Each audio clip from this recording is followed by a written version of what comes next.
வணக்கம். ஜோதிடர் சேலம் உமாராணி. இன்றைய பதிவு சுனபா யோகம் இருந்தால் தந்தை வழி சொத்துக்கள் கிடைக்காதா பற்றி பார்க்கலாங்க. அதாவது என்ன அப்படின்னா, சுனபா யோக அமைப்பில் ஒருவருக்கு இருந்தது அப்படின்னா அவங்களுக்கு தந்தை வழி சொத்துக்கள் எதுவும் இருக்காது.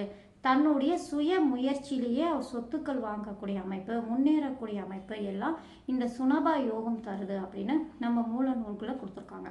இப்போ சுனபா யோக அமைப்பு அப்படின்னா என்ன, அது எந்த மாதிரி கிரக அமைப்பு இருந்தால் அந்த ஜாதகருக்கு தன் முயற்சியிலே சொத்துக்கள் சேரக்கூடிய வாய்ப்பு உண்டு அப்படின்னு இந்த பதிவில் பார்க்கலாங்க.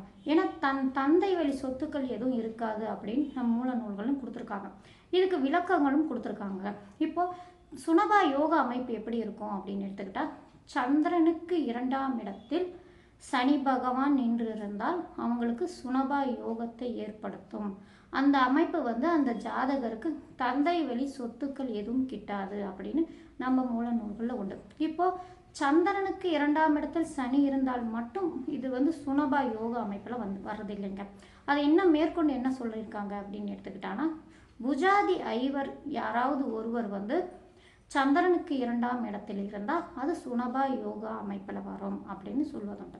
அதாவது என்ன அப்படின்னா, புஜாதி ஐவர் அப்படின்னா யார் அப்படின்னு எடுத்துட்டான்னா, சுக்கிர பகவான், குரு பகவான், புதன் பகவான், சனி பகவான், செவ்வாய் பகவான், இவங்கெல்லாம் புஜாதி ஐவர் ஆகுறாங்க. இந்த புஜாதி ஐவர் யாராவது ஒருவர் சந்திரனுக்கு 2ஆம் இடத்தில் நின்று இருந்தால் இது சுனபா யோக அமைப்பில் வருது அப்படின்னு. இப்போ இந்த அமைப்பெல்லாம் ஜாதகருக்கு அந்த மாதிரியே கொடுத்துருதா அப்படின்னா அப்படி கிடையாதுங்க. ஆனால் சந்திரனுக்கு 2ஆம் இடத்தில் சனி பகவான் நின்றிருந்தால் மட்டுமே ஜாதகருக்கு அந்த ஜாதகருக்கு இந்த இந்த அமைப்பு வருது அப்படின்னு சொல்லப்படுது. சந்திரனுக்கு 2ஆம் இடத்தில் இருந்தால் அது தந்தை வழி சொத்துக்கள் அந்த ஜாதகருக்கு கிட்டாது அப்படின்னு. இந்த மாதிரி அமைப்பு இருக்கிறவங்களுக்கு இருக்குதானா? இருக்குதுங்க. நான் ஒரு சில ஜாதக அமைப்பிலும் பார்த்துருக்கேன். இந்த அமைப்பில் ராசிக்கு 2ஆம் இடத்தில் சனி பகவான் நின்று இருக்கும் பட்சத்தில் அவங்களுக்கு தந்தை வழி சொத்துக்கள் இல்லாமல் தன்னுடைய சுய முயற்சியிலேயே அவங்க சொத்துக்கள் வாங்கக்கூடிய அமைப்பெல்லாம் அவங்களுக்கு இருந்திருக்கு. சரிங்களா?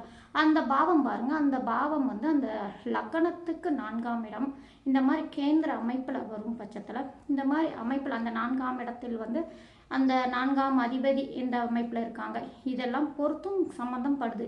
இருந்தாலும் அந்த 4ஆம் இடம் இந்த சந்திரன் நின்ற 2ஆம் இடமாக வரும் பட்சத்தில் அங்கே சனி பகவான் இருக்கும் பட்சத்தில் இந்த மாதிரி அமைப்பு அந்த ஜாதகருக்கு இருந்து நான் பார்த்துருக்கேன். சரிங்களா?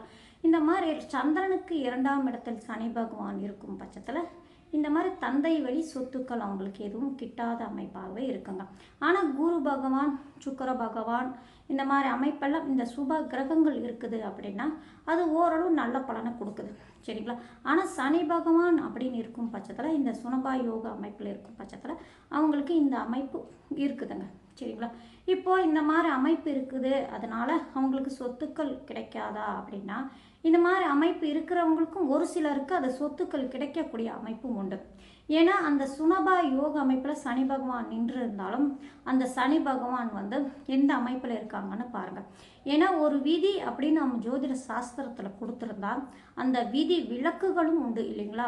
அது விதி விலக்குகள் என்ன வருது அப்படின்னா, இப்போ புஜாதி ஐவர் அப்படிங்கன்னு எடுத்துக்கிட்டா, இப்போ நான் மேலே சொன்னேன் இல்லைங்களா, சுப கிரகங்கள் குரு, புதன், சுக்கிரன் இவங்கெல்லாம் இருக்கும் பட்சத்தில் அவங்களுக்கு இதனால் எந்த ஒரு பிரச்சனையும் பாதிப்பும் அவ்வளோவா கொடுக்கறதில்ல.